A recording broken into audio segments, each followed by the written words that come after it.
Welcome to Wrestling with Heart, a podcast looking at pro wrestlers giving back to their community. Join me, Stanley Carr, as I interview wrestling's hottest names who use their platforms as entertainers to raise awareness and do community service. Hello and welcome to another edition of Wrestling with Heart. This is the show where we talk with professional wrestlers and professional wrestling personalities about their lives in and outside of the ring, as well as doing acts of charity work, community service, volunteering, and spreading positivity. We're always about the positivity here on the show, and with me right now I've got a very special guest. He has wrestled all over the world, independent wrestling star, talking about the one, the only, Kamikaze has joined the show. Welcome to Wrestling with Heart. Thank you very much for having me, my man. I really appreciate you taking the time and giving me the opportunity. Thank you very much. Yes, for sure. Absolutely. So let's talk about your childhood. Where are you from? I'm from Medicine Hat, Alberta, Canada. Okay. Yeah, it's a little southern Alberta. It's the hottest place in Alberta, actually. It gets very nice and hot in the summertime here. It's almost like Florida. It's very nice. I like it. Go there every summer, go there year round, just to go to the beach and swim and stand up by the sand, enjoy it. Oh yeah, man. The sun blazes here, man. It's blazing hot. You get by the river, nice lakes out around here. Yeah, I love it, man. It's good on the body too with wrestling, with the joints and everything like that. So I can't complain. This is home. No, I can't complain about that whatsoever. So wrestling, of course, in Canada has got a huge history, chock full of history up there for sure. What was it about wrestling that just got you hooked? Oh man, I think just the physicality behind it, the larger than life characters, the charisma, the it factor, the pageantry. There's a lot of different factors, just like the cool, innovative maneuvers. It was just a completely different form of entertainment. You get a little bit of everything from comedy to action to drama. It's just a whole bunch of things wrapped up into one, man. It's a beautiful art form. Beautiful, beautiful. It's definitely what you can call like the total package, because it's got everything that you love and more from it, And so wrestling definitely encapsulates the classic tale of good versus evil. The characters are just vital and essential to the show. Who are some of your favorite wrestlers growing up? Growing up, of course, Hulk Hogan. I think he really mesmerized me. WrestleMania 3 was crazy to me, just Hogan versus Andre, Macho Man versus Steamboat. I specifically remember like Jake the Snake Roberts having his bag crushed, Damien crushed by earthquake, and that just like traumatized me as a kid. Hulk Hogan though, for sure. Steve Austin, The Rock, Bret Hart, Shawn Michaels, some big time characters, Ultimate Warrior, just larger than life people, Yeah, and Bret Hart especially too, a Canadian legend in his own right. And the Hart family too, with the dungeon and everything, trained so many legends, greats, and what an amazing story he had, Bret Hart, as a wrestler, and 100%. just the being able to be so technical and put on, a clinic every single night he went out there. I still, whenever I watch his matches with Shawn Michaels, WrestleMania 12, the Iron Man match is just one of my favorites. Oh man, that's a masterpiece, man. Man, he's just like, the execution is beautiful. Like Bret's the man, he's a Canadian hero and you can't go wrong. He's just still stands the test of time to this very day. Like his work is just top notch. One of my idols for sure. Yes. One of the best to ever do it. So was there a point where you just went, I have to do this, I've got to get into this somehow? How do I break in? Yeah, 12 years old it was when I decided that's what I wanted to be. My buddy Matt, we've known each other since grade 7. We're in our grade 7 homeroom, and he's just like, I want to be a pro wrestler. And then, I was into the Attitude Era at the time. I was a fan, and I was just thinking to myself, like, yeah, I want to do that too, kind of thing. And it kind of started from there. You had to be 18 at the time to train, and I couldn't find a school, nearby. Calgary was the closest, which was 3 hours away. And you had to be 18. I was only 12. So we took matters in our own hands and started wrestling, filming things in the backyard, man. It did that for 5 years. It So definitely seemed like that whole period was like the peak of like backyard wrestling. I would see yeah, clips and 100%. videos of just kids like play, wrestling, hit each other with chairs. Uh, Totally different world now, with YouTube Yeah. now. It's, you can watch it online, but back in the day, I remember seeing clips of like people wrestle and on the playground or wrestle outside in the backyard, just like it's unbelievable. Yeah, man, it was a phenomenon. It was what it was. Things were just white hot. The business was white hot, and it was just everybody was into it, watching every Monday night.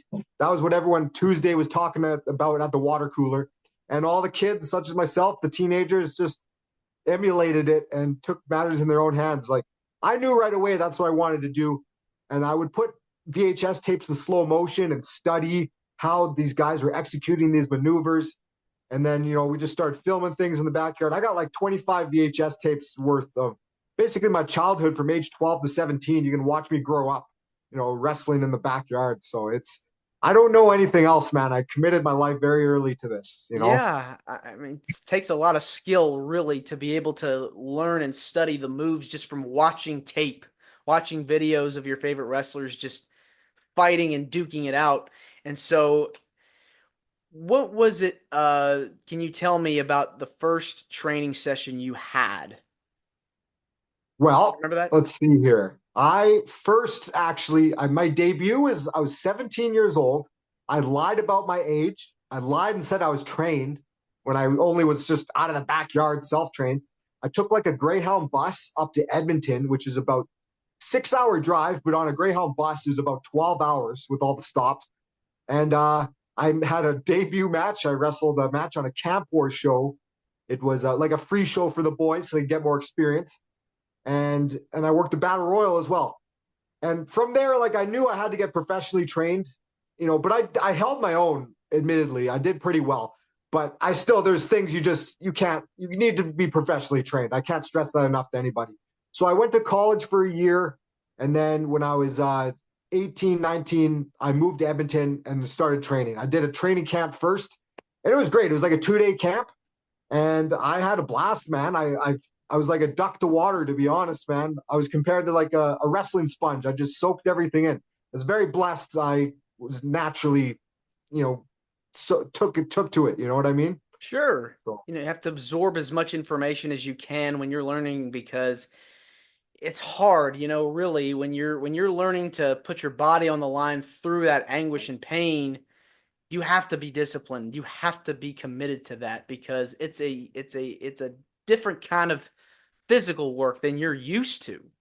yes. Well, I mean, one thing I guess I can say is like, so in the backyard we had a trampo ring. It was a trampoline with like ropes, like steel cable ropes, and like that's why I learned how to do all my fancy, you know, stuff off the ropes. But the transition from a trampoline to a hard mat with steel beams, wood boards, and a thin layer of padding, that was a bit of a transition. I remember always getting like headaches all the time, taking bumps, and I almost came close to like, you know, giving it up in the early years because I Wow. just would get these headaches all the time. But thank the good Lord, they went away, and I was probably just adjusting and had to put on more muscle mass too to absorb the punishment and just getting the technique down. But finally, I figured it out, and those headaches went away, thankfully. What was the one thing that kept you going when you were just like, man, I don't know if I can continue to do this? Was there what was the constant, The that reminded constant, you?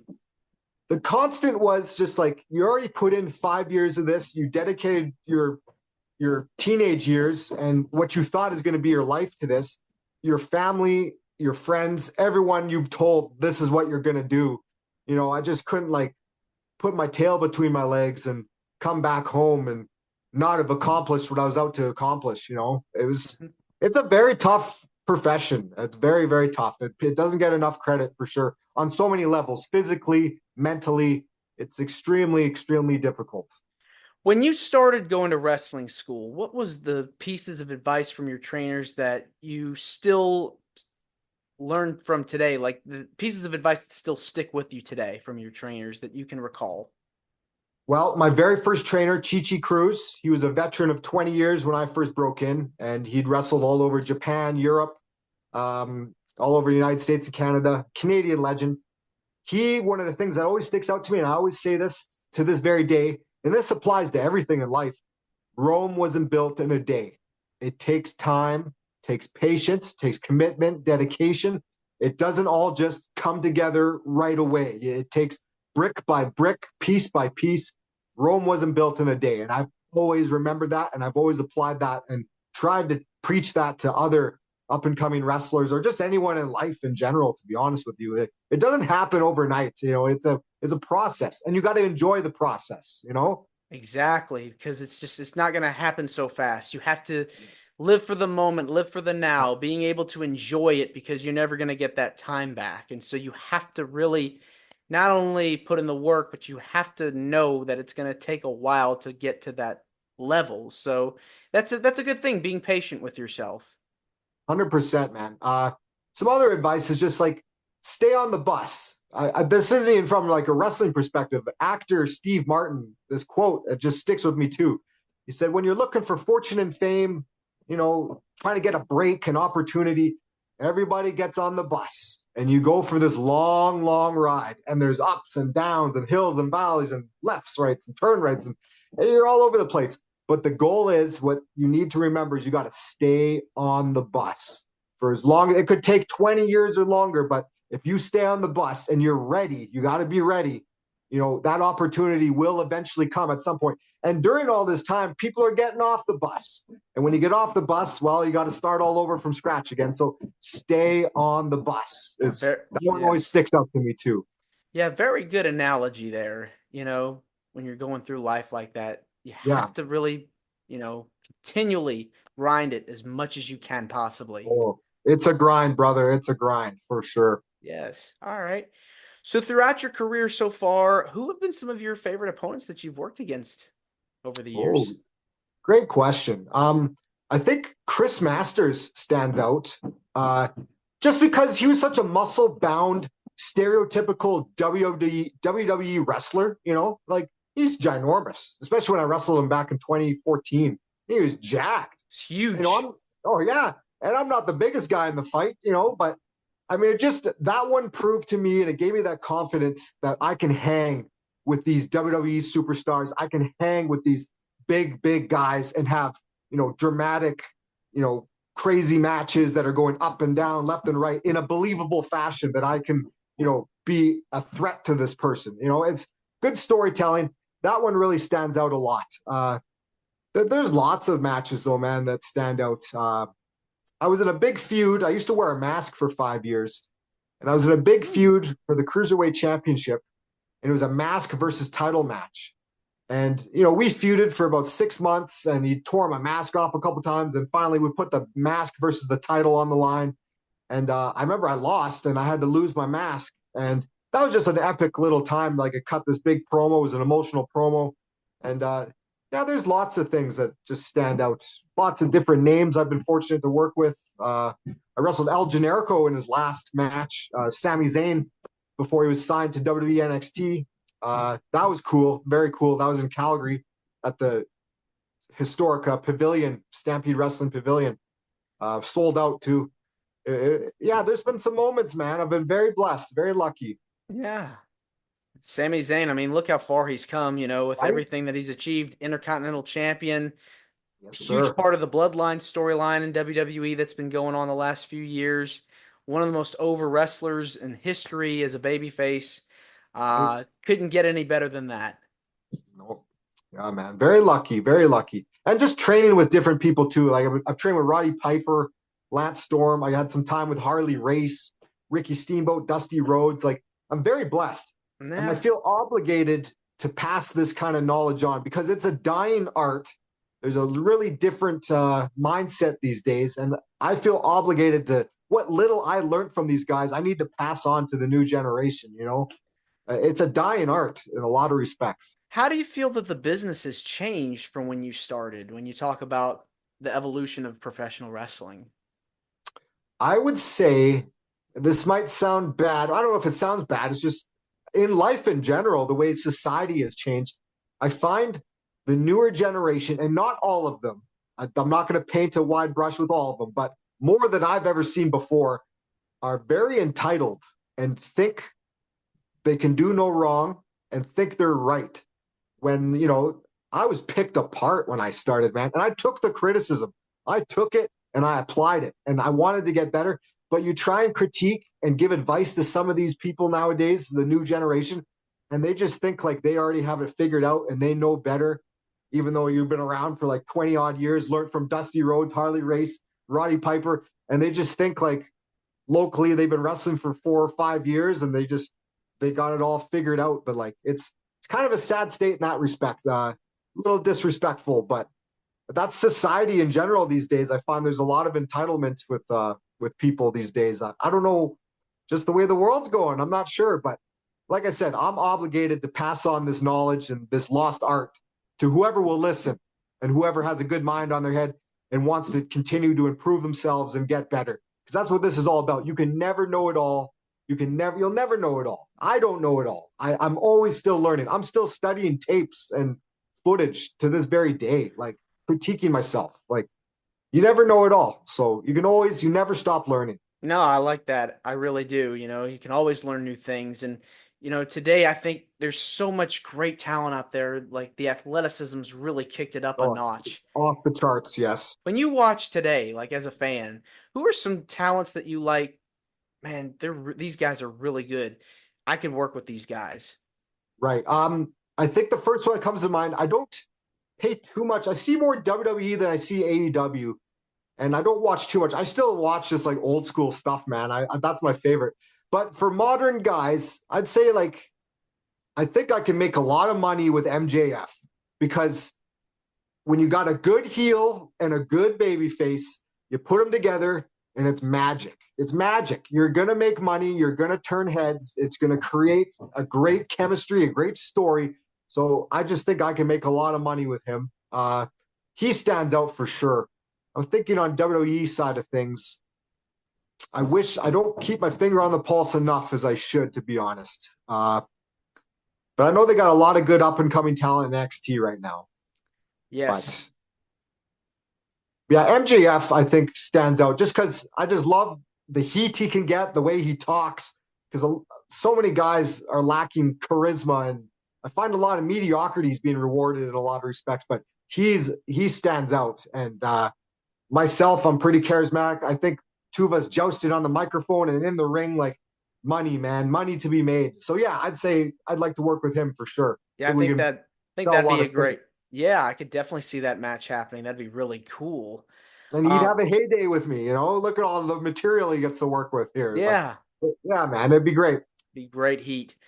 Let's switch gears now, and I think that you had shared with me a story off air that I think is really, really cool, really unique because we're a podcast about giving back and helping other Yeah. people. And I want to hear what you have to say because I think this is really cool, the story that you shared with me. I was out of the business for a little bit, and I chased wrestling since I was 17. I moved away from home. I've been gone for over 15 years, and in 2020, I finally moved back home to Medicine Hat, and I just felt like I wanted to make up for lost time, and I wanted to give back and help out any way I could. My father had several surgeries, hip replacement, knee replacement, so it worked out well that I was home at that time to help him and give him a hand and pull some extra weight around the house. And but I was just praying to God, man. I was just looking to give back and help and ask and you shall receive because my next door neighbor that lived across the street from me, his name was Jerry Berg. Uh, he had MS, multiple sclerosis, and he couldn't walk. He was wheelchair bound, and he had limited working, feeling, and cognitive function, motor functions in his hands. So he needed a lot of help. He needed a lot of extra care. And ask and you shall receive. He just kind of fell right into my lap, man. And I started giving him a hand. It started out just like a shift here or there a week, but I won him over because I would, he had like lifts and stuff in the house to like harness him up and move him from the bed to the chair to the living room. And it takes time to hook a guy up to all this stuff. And he's dead weight, about 160-pound, 60-year-old man. And I would just literally from my wrestling training, my weightlifting training, I'd just grab him, pick him up, deadlift him, and just plop him in his chair or put him where he needed to go. And it just cut down on so much time and like harnessing him up and stuff like that. And I know that's not the right protocol to do, but he really liked it because it killed a lot of like cut out a lot of extra time and stuff you had to do. So I won him over fast and quickly became one of his number one helpers. It was myself and another lady named Lindsay. And I was helping him 5 to 6, 7 days a week. I was on call. I would get him up in the morning. I would dress him. I would feed him. I would prep his day. I would help him go to the bathroom. You know, all these little things that people take for granted. And it was such an eye opener for me. It's a tough job. You're dealing with it's a dirty job, and you know, but I could do it. I could hack it, and I loved it. Next to wrestling is one of the most fulfilling things I think I've ever done. And I cared for him for 3 years, man. And built. It didn't take long. I knew that I loved the guy like a family member. It didn't take long at all. We built a strong relationship with one another, and I will never forget him. Unfortunately, just over a year ago, he passed away. He was having a lot of health issues, but and that's what kind of brought me back into wrestling. Actually, I just realized you're not getting any younger, and life's too short, and you got to do what you love to do. But it was just one of those things where asking you shall receive. I was looking to help and give back, and the good Lord above like threw that right in my lap, and it was like a test. It's like, here you go, let's see what you can do with this. This is what you wanted, and yeah, I hope I did my best and made him happy and comfortable for those 3 years we worked together. It's an experience I'll never forget. And he was a blessing to me. Like he feels fortunate that I got to help him, but to me, he was a blessing in my life. He's just a special human being, and I love him and I miss him very much, Mr. Jerry Berg.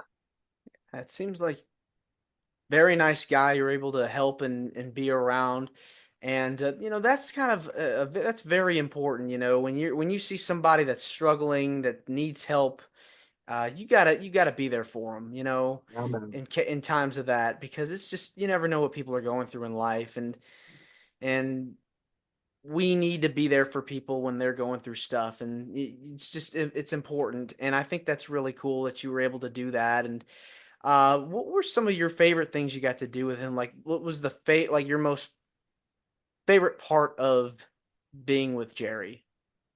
I would say after I'd get him ready for the day or before bedtime, the hockey games when the playoffs were going on, he was really big into hockey.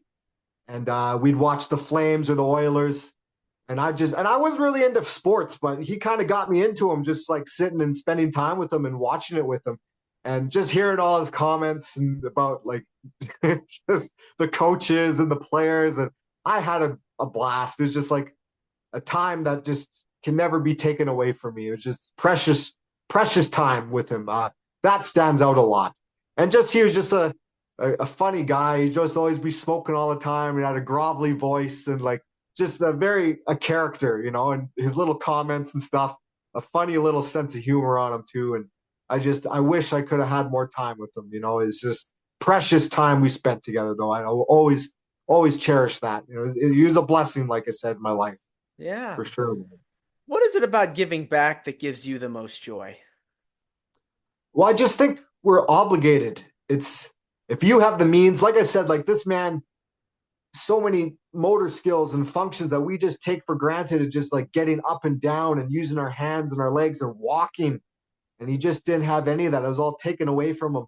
I mean, it was an obligation to like try and make this man as comfortable and happy as possible. You know, it's, you know, we get dealt different cards in life, and, you know, there should be more people involved in home care and giving back and helping in that respect. And to be honest, like I never went to school for any of this stuff. I was just like I said, I prayed and I was looking to try and give back. And I've seen some of the people in home care that have went to school, and you know, some of them just go through the motions and stuff like that. And they're trained and they have certificates and they get paid more money than I did. And they just went through the motions and did a sloppy job. And here I am with no training whatsoever and just like going the extra mile. And I, not just me, there's others too that are like that as well that I worked alongside with. It's just ironic in that sense, you know. It's not always about the certificate and the schooling. It's about your heart, how big your heart is, in a lot of respects, and just, you know, that matters most is how big is your heart. What are you willing to do? You know, it's not about the certificates. It's not about the classes and the schooling, the training. You know, it's just the heart. Yeah, and that's what you got to do, find the will and the passion to give back to others. It's just they do the same for you, and it's so amazing. Well, this has been wonderful getting the chance to speak with you. I want to say thank Thank you you. coming on. Absolutely. Thank you so much for coming on, reaching out to me. Means a lot to me and to my listeners and viewers that are watching this on YouTube. Where can people find more about you on social media? All right. Well, it's pretty easy.